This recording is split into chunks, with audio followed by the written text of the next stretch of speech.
Of war. This is Democracy Now!, democracynow.org, The War and Peace Report. I'm Amy Goodman, Juan Gonzalez. Our guest is Matthew Akins. He's an award-winning investigative journalist based in Kabul, Afghanistan, has just published the piece in Rolling Stone magazine, The A-Team Killings. Juan? Well, Matt, you were talking how the military has now begun its own investigation, but you have discovered so far that they haven't interviewed any of the witnesses that you talked to. So this appears to be almost like a phantom investigation. Have you been contacted, for instance, by the military, maybe asking you, well, can you give us the names of some of the folks that you talked to, how we might be able to reach them? Well, I hope they will, because they haven't. And it really was baffling to me how I could spend 5 months digging into this story and have interviewed all the key witnesses and gathered all the key evidence myself and not have somehow run into this investigation which was taking place. So it really raises the question of whether this investigation is being taken seriously, whether it's being properly resourced, and of course you have to see it in the context of the very poor track record the U.S. military has in reviewing, allegations of abuse in custody and other, incidents like that in the past and bringing the culprits to justice. So let's talk about some of the people who were killed, whose bodies were found. One of the Afghans who died after being detained by U.S. Special Forces was a university student named Nasratullah. In February, his mother recalled how she was woken up at night by men she called Americans who burst into her family's home. 2 days later, she said villagers found Nasratullah's corpse, half-eaten by village dogs, under a nearby bridge. This is Bibi Shireen. My son was taken and his body was dropped under a bridge in the river.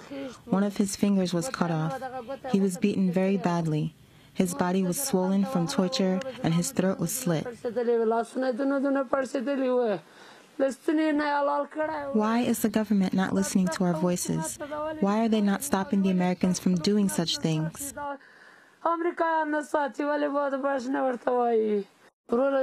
While I wanted to stand up to talk with the Americans, they have pulled me back and hit me in my chest with the butt of a gun. I still feel pain here, since I have been beaten. I cannot breathe. You can still see the marks of the beating on my chest. Matthew Akins, can you talk about this case? Sure. Well, I mean, it's really pitiful when you consider the condition that these people are living in. They are living in absolute insecurity, pressed from both sides by the insurgents and the U.S. military. Now, the case of Nasratullah is one of the ones that's less clear. We don't have the same kind of unambiguous evidence that we do, just because it happened at night, because there weren't multiple witnesses. But in other cases, especially these daylight raids where they did round up whole villages, we do know that the U.S. military took these people away.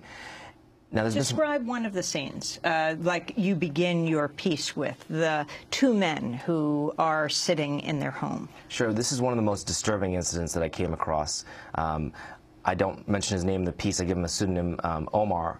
But Omar and his neighbor, Gul Rahim, who was a 20-year-old shopkeeper, were digging a stump in front of their house when an IED hit the U.S. Special Forces team as they were traveling nearby their village of Polat Khan. This was on November 10th of last year. And they soon saw Americans sort of coming down the road toward them, so they went inside, and two translators and an American, a bearded American, burst into their house. This is what Omar recounted to me. Started beating them, dragged them out to the orchard where they had found a command wire for the IED. It was the next door orchard. It didn't belong to either of the men. And as Omar watched, as one of the Americans held him and beat him, the other translator, this man, Zakaria Kandahari, took Gul Rahim about 10 paces away and raised his pistol to the back of his head and fired 3 shots, killing him in front of the Americans. Omar then says that he was beaten and taken away to the U.S. Special Forces base. He was held for several days, suspended, whipped with cables, and interrogated by the Americans and the translators. Now, he was the only civilian witness that I spoke to Gul Rahim's execution, but 3 different neighbors that I spoke to from the same village told me that they saw the American Special Forces team arrive. They heard gunshots from the orchard, and when they came afterwards, they found his bullet-riddled body lying there among the apple trees, the skull shattered. Now, what about the translator who was arrested?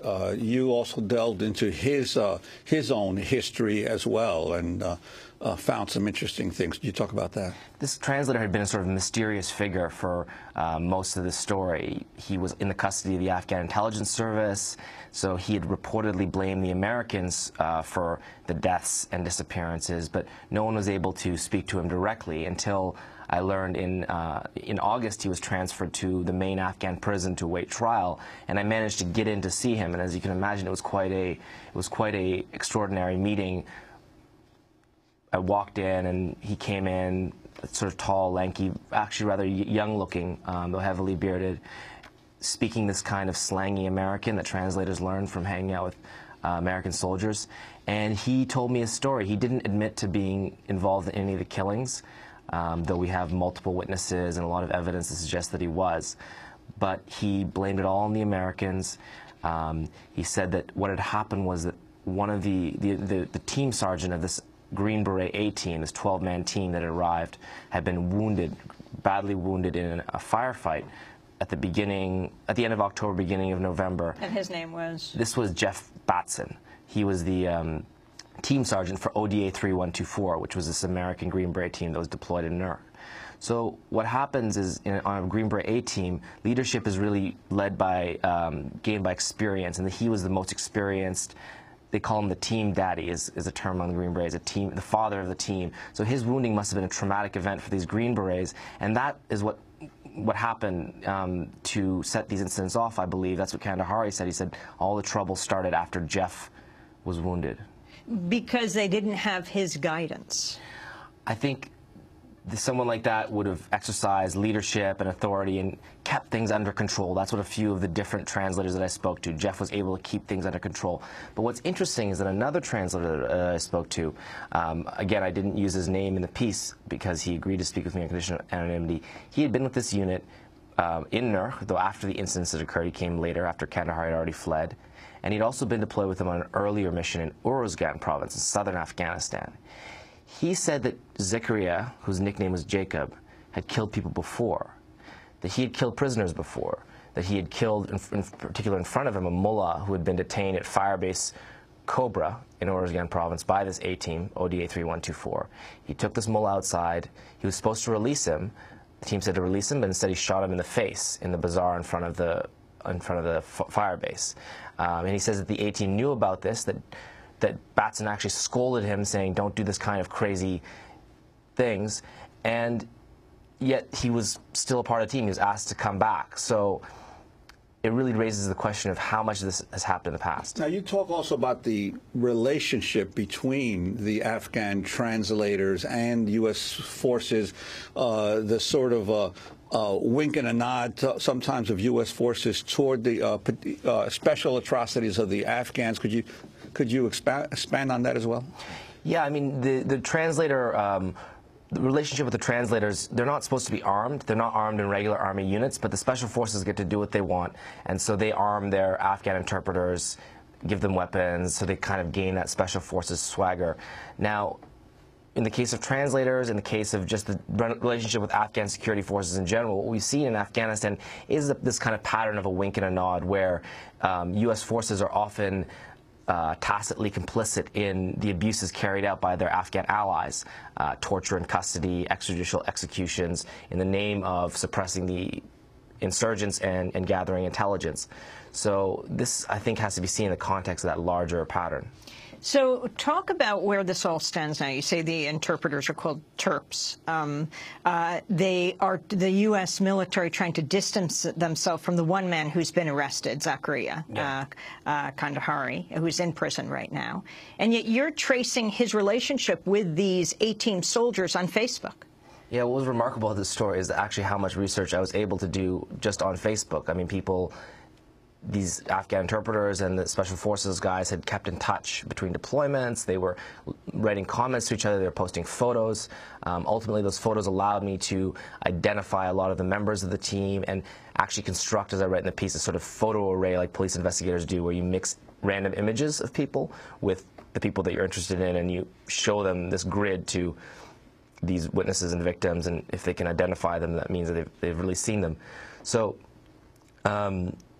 And you got some of these pictures from Facebook. Exactly. Yeah, I got them all from Facebook. So one of the interesting things is the U.S. military has definitely tried to disavow Kandahar. They claim, I think, astonishingly, that he was an unpaid interpreter, a sort of killer intern. And they say that he escaped on December 14th, that he ran away, they tried to bring him to justice, but they didn't know anything about him. Well, I found on Facebook that they were actually chatting and joking with Kandahari even after the body started showing up in April. Some of the Green Berets, liked his comments, thanked him, posted photos of themselves with him well after all these incidents, the allegations at least, had come to light. So how has have the families reacted? Explain the actual scene of digging when they discovered these bodies once the A-team had left right outside of the base. They'd heard from a police officer who was friendly with some of the interpreters that there had been might be bodies buried inside the base. So they actually petitioned the Ministry of Defense, because the Afghan army took over the base, to dig inside. The Ministry of Defense officials came with an excavator. They spent a bunch of time digging inside the Special Forces base after the Americans left and didn't find anything. The officials accused them of lying, said there's no bodies. Then about a week later, Shepard actually discovered human remains nearby the base, and over the period of 2 months, these remains started showing up. It's quite sad, because the families would come every time they found bodies. Many of these bodies were in such horrific condition. They had been burned or mutilated or partially destroyed, scavenged by animals, and they would, by the articles of clothing and items, personal items that were on the bodies, try to identify who was who. Now, that's part of the problem with this story, is that because there was no DNA testing carried out, we can't be certain of the identities of these 10 sets of remains, but based on clothing and personal effects, the families identified them. Things like watches, things that are not common in Afghanistan. There's not an abundance of material possessions in these little farming valleys, so it's actually easier to identify someone by this watch that they have. But presumably the United States military would have the capacity to do the DNA testing even now to find out the actual identities of the folks, you would think, or at least get a better idea of how they were killed or how they died, wouldn't they? Yes, but the U.S. military hasn't been interested in doing any of that until now, and perhaps if they are going to do a proper investigation, then absolutely they should exhume these corpses, they should do proper forensic investigations on them, and they should do DNA testing to conclusively establish their identity. And what's happened with the interpreter? The interpreter is still awaiting his fate. Yeah, he's still in prison in Afghanistan. He's being charged with crimes against the state and treason. The ISAF and CIA have a joint program called Omega. What is it? So this is a larger context sort of thing. Well, I discovered in the course of my research that joint military operations between ISAF and the CIA are governed by a program called Omega, right? So when the CIA paramilitary teams go out with ISAF units, whether it's air support, whether it's joint ground operations, this is what they're governed under. Now, in 2011, at the end of 2011, the UN released this really comprehensive report on torture in Afghan prisons, right? And ISAF, finding that it was widespread, and ISAF, citing legal obligations, ceased transferring into Afghan prisons where it thought there was the most egregious examples of torture. The CIA did not. And according to interviews and documents, last year, the Omega program actually broke down over disagreements between ISAF and the CIA, because ISAF was concerned that during these joint operations, the CIA would end up transferring people into these 6 designated CTPT, which is the Counterterrorism Pursuit Team, which is the name of the CIA's militias, facilities, which includes some of the worst locations associated with torture in Kandahar and the notorious Department 124 in Kabul. So it really shows just how much these forces, these special forces, the CIA, operate under much less strict rules of oversight and accountability. And that really poses an interesting question for what happens after 2014. And how difficult was it for you to ferret out over a 5-month period the details of what happened here? Obviously, an American reporter going into this Afghan village to ask about what the Americans had done might not have encountered the most willing witnesses to talk to you. Begin with your trip there. Well, the incidents take place only about a half-hour's drive. The provincial capital is only a half-hour's drive from Kabul, but it's like you're in a different world there. We almost got hit by a truck bomb that blew up the intelligence compound nearby, blasting out the windows onto myself, my translator, and poor Omar. Then when we actually tried to go to the district, we had to go with an Afghan army convoy because the Taliban's on the road there, and we got ambushed and shot at and had to lay in a ditch for half an hour while the Afghan army fended off this ambush. So the area is really, really difficult to get to, and it's amazing because it's right at the gates of Kabul practically. And what about the response of the villagers when you? They were not really interested in talking at first. They had heard from a lot of reporters. The incidents were, you know, months old by this time, and they saw no point in speaking to me. They didn't have any faith in the, you know, capacity of some foreign reporter to bring them justice. And perhaps I won't. But I guess I managed to, just by hanging out with them, by spending 5 months on this, convince them to once again tell their stories in a much more deep way than they had done before. And where is the 8 troop now? The 8 team's in Fort Bragg, and I assume that they're probably in some kind of quarantine while they're waiting for the results of this criminal investigation. Let's